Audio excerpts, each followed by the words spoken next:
एक,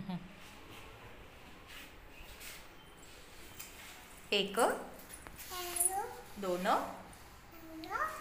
head, head, shoulder, knees and toes, head, shoulder, head, Ujjaini, head. नमस्कार, मी शैलजा साखरे. माझ्या YouTube चॅनलमध्ये तुमच्या सगळ्यांचं अगदी मनापासून मी स्वागत करत आहे. थंबनेलवरून तुमच्या लक्षात आलंच असेल की मी आज हा व्हिडिओ कशासाठी बनवत आहे. हो, तुमच्या घरात छोटं नातरुंड असेल, तुमच्या घरात लहान मुलं असतील, 3 ते 5 वर्ष वयोगटातील मुलं झालेली असतील, तर तुम्ही नक्कीच हा विचार करत असाल की त्याच्यासाठी कोणती स्कूल बेटर आहे. नक्कीच कारण प्री प्रायमरीला ॲडमिशन देण्याचं सध्या वारं आहे, हो की नाही.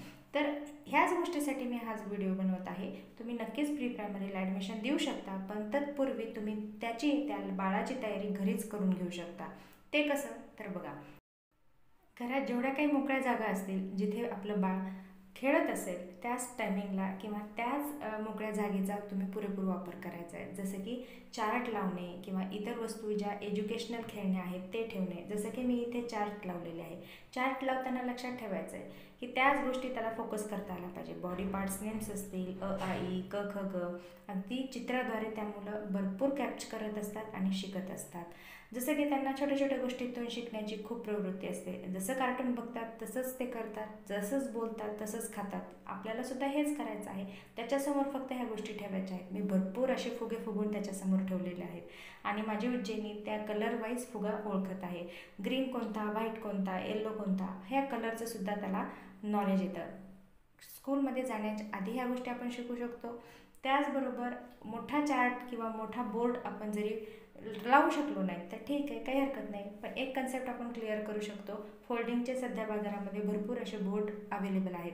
एखादा फोल्डिंगचा बोर्ड आणा, त्याच्या साईडनुसार तो लावून घ्या आणि द्या. एखादा डस्टर द्या, एखादा छोटासा हातात पेन द्या आणि काढायला लावा. जे काही स्लिपिंग लाईन, स्लोपिंग लाईन किंवा 1 2 3 4 जे काही करेल लेकरू तर ते शिकत जाईल, हो की नाही. हातातली जी बोटांची फिंगर मुवमेंट आहे ती सुद्धा त्याची क्लिअर होत जाईल. असे बरेच व्हिडिओ माझ्या चॅनलवर आहेत, तुम्ही नक्कीच भेट देऊ शकता, बघू शकता. तर आजचा व्हिडिओ परत अजून एक ॲड केलेला आहे, तो म्हणजे लहान मुलांना घरी रायटिंगसुद्धा कशी शिकवायची. जर तुम्ही फर्स्ट स्टँडर्डला वगैरे तर तो हा व्हिडिओ पूर्ण बघा. पाठवण्याच्या आधी किंवा स्कूलमध्ये जर तुम्ही ॲडमिशन केलं नसेल मुलांचं, तर त्याआधी घरी अभ्यास जर घेत असाल तुम्ही, तर लहान मुलांसाठी सर्वात प्रथम 1 to 20पर्यंतचे नंबर आधी यायलाच पाहिजेत. त्यांना तो नंबर एक्झॅक्ट लक्षात आलाच पाहिजे. मॅथचं फक्त मी सांगत आहे. तर आता 1 to 20चे नंबर्स लहान मुलांकडून जास्तीत जास्त पद्धतीने लिहून घ्या, म्हणून घ्या. त्यानंतर त्यांना एक्झॅक्ट 1 to 20पर्यंतचे नंबर लक्षात राहिलेले आहेत असं तुम्हाला ज्यावेळेला वाटेल त्यावेळेला मिसिंग नंबर ही एक टेस्ट घ्या. 1 2 3 4 याच्यामध्ये मी 2 3 नंबर मिसिंग गेलेले आहेत आणि जे बॉक्स दिलेले आहेत त्या बॉक्समध्ये त्यांना तो नंबर लिहायला सांगायचा. असं मिसिंग नंबर हा छोटासा गेम तुम्ही त्यांच्यासोबत घेऊ शकता, एक टेस्ट घेऊ शकता.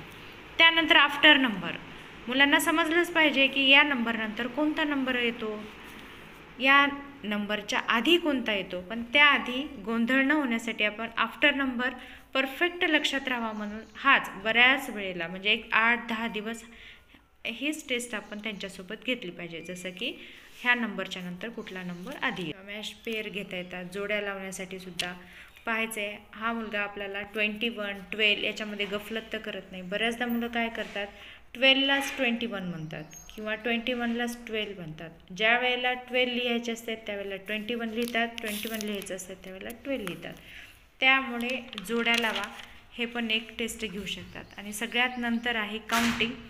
मुलांना काउंटिंग शिकवायची आहे म्हणजेच ॲडिशन शिकवायची आहे. लक्षात घ्या, ॲडिशन जर तुम्हाला शिकवायची असेल त्याआधी काउंटिंग म्हणजेच नंबर लक्षात राहिले पाहिजे. त्यानंतर त्यांना ते काउंट करता आले पाहिजेत. यस बेटा, 1 2 3 4 असे काउंट वस्तू असतील, एखादं कुठलंही चित्र काढून द्या किंवा तुमच्याकडे रिअल वस्तू असतील तर त्या काउंट करायला लावा आणि असा नंबर लिहायला सांगा एका बॉक्समध्ये. मी इथे वेगवेगळे प्रकारचे चित्र काढून दिले. Ball, ice cream, triangle, trophies, star किंवा अशा स्माइली असतील, ह्यानंतर असे ॲपल्सचे चित्र, लॉलीपॉप, काही तुम्ही चित्र काढून देऊ शकतात आणि काउंटिंग त्यांची पक्की करू शकता. जिथपर्यंत त्यांना नंबर लक्षात राहिलेले आहेत तिथपर्यंत काउंटिंग करून घ्यायची. आता हा सगळ्यात महत्त्वाचा आणि खूप सोपा सुटसुटीत गेम जरी वाटत असतं तर खूप अवघड गेम आहे हा. तेच मुलं हे सोडू शकतात ज्यांना परफेक्ट नंबर लक्षात राहिले. आता मी इथे काय केलेलं आहे, इथे नंबर दिलेले आहेत या साईडला आणि या साईडला त्याच्यासारखेच नंबर दिलेत, पण त्याच्यातला एकच नंबर आहे, बाकी सगळे उलटे पुलटे दिलेले आहेत.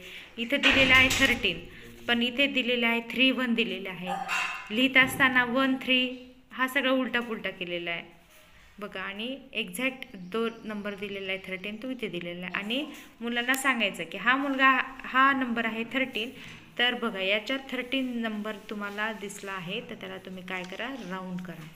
सगळ्यात महत्त्वाचा हा गेम आहे. आता इथे दिलेला आहे 15 बघा, 15 इथे चुकलेलं आहे त्याचं, इथे त्यानं 15 असं समजून 51ला राऊंड केलेला आहे, ओके नाही. तर खरा हा नंबर आहे 15. फर्स्ट टाईमच दिलेला आहे, पण असं जमलिंग होतात मुलं. हा आहे 10 बघा, इथे दिलेलं आहे 1 0 1 दिलेलं आहे, 0 0 1 दिलेले आहेत, इथे 10 दिलेलं आहे, 0 1 1 दिलेलं आहे, 1 0 1 दिलेलं आहे, 1 0 3 दिलेलं आहे. तर एक्झॅक्ट नंबर आहे 10, इथल्या इथं करेक्ट आलेलं आहे. 23 यामध्ये पण मुलं थोडं गफलत करतात. बऱ्याच वेळेला अभ्यास करत असताना मुलांना तोच तो प्रकार नको वाटतो. आता ज्या वेळेला नंबर शिकवते, काउंटिंग शिकवते, थोडं कलरफुल असलं म्हणजे थोडंसं रमतात मुलं, इंटरेस्टिंग वाटतं. त्यासाठी क्रेयॉन्स, स्केच पेन, कलरचा वापर करायचा आहे आणि चित्र थोडेसे जास्त काढायचे, त्यामुळे मुलं रमतात सुद्धा. आता हे शेप्स आहेत, ज्या वेळेला मी शिकवले होते त्यावेळेला त्यांना परफेक्ट लक्षात राहिलं. तर हे प्री प्रायमरीसाठी आहे. जर मुलांना तुम्ही अजूनही स्कूलमध्ये नाही पाठवलं तर हे घरी घेण्यासाठीचा अभ्यास आहे बरं का. म्हणजे असं समजू नका की तोच तोपणा आहे, पण हे सुद्धा जर तुम्ही मुलांना समजावून किंवा शिकवून जर मुलांना ॲडमिशन दिलं तर पुढेच राहतील मुलं. तर ट्रायंगल असतील, बेसिक जे शेप आहेत, स्क्वेअर, रेक्टँगल आणि सर्कल, तर इथे मॅच करायचे, इथे परफेक्टली मॅच केलेले आहेत. त्यानंतर कलर, आता हे कलरसुद्धा मी एकमेकांमध्ये दिलेलं होतं. हा पण ड्रॉइंगचा एक भाग आहे. ट्रायंगल दिलेला आहे, त्या आतमध्येच राऊंड, सर्कल, स्क्वेअर, रेक्टँगल असे दिलेले आहेत. बऱ्यापैकी छान वाटतं, म्हणून कधी कधी नाईस द्या, ओके द्या आणि मध्येच परत एकदा रिव्हिजन म्हणा, म्हणून 1 to 50 पर्यंतचे नंबरसुद्धा मी लिहायला सांगतच असते. अशा स्माइली देत असते बऱ्यापैकी. तर असं माझं काही थोडंसं. आणि त्यानंतर ॲडिशन्ससुद्धा दिलेले आहेत. बिग स्मॉल नंबर, जसं की आपण बघतो smallest and biggest largest number शिकवायचे असते, तर त्यांना आधी रिकग्नाइज झालं पाहिजे की कुठला नंबर हा मोठा आहे. तर त्यातपूर्वी मी शिकवलं आहे कुठला बॉल मोठा आहे, कुठला ट्रायंगल मोठा आहे, कुठला स्टार मोठा आहे आणि कुठला फ्लॉवर मोठा आहे. जर कुठला फ्लॉवर, कुठला बॉल, ट्रायंगल मोठा आहे तर तो लहान पण असेल, तर याच्या ह्या लहान बॉलपेक्षा हा बॉल मोठा आहे, मग हा लहान आहे, हा मोठा आहे. मग करायचं काय, तर जो बॉल मोठा आहे त्याच्याकडे कुठला हा मकरमच्छाचं तोंड करायचं आहे, आ केलेलं आहे, ओके. तर शिकवण्याचे काही ट्रिक्स असतात. तर जर मुलांना तुम्ही अजूनही स्कूलमध्ये पाठवलं नाही किंवा ॲडमिशनसाठी किंवा ह्या उन्हाळ्या सुट्ट्यांमध्ये काही शिकवायचं असेल तुम्हाला, त्यांना समजून सांगायचं असेल, तर मॅथ्ससाठी तुम्ही हे प्रिपरेशन त्यांच्यासाठी करू शकता, तयारी करून घेऊ शकता घरच्या घरी. नक्कीच हा व्हिडिओ तुम्हाला उपयुक्त वाटलाच असेल, तर तुम्ही चॅनलला सबस्क्राईब करू शकता, व्हिडिओला लाईक करू शकता आणि असेच नवनवीन कंटेंट्स असलेले व्हिडिओज मी तुमच्यासोबत, सगळ्यात महत्त्वाचं लहान मुलांसाठीचे व्हिडिओज भरपूर आहेत चॅनलवर, भेट देऊ शकता. हा व्हिडिओ नक्कीच आवडला असेल तर लाईक करा, शेअर करा आणि चॅनलवर नवीन असाल तर सबस्क्राईब करायला विसरू नका. पुढच्या व्हिडिओमध्ये लवकरच भेटूयात आपण. तोपर्यंत धन्यवाद, बाय बाय.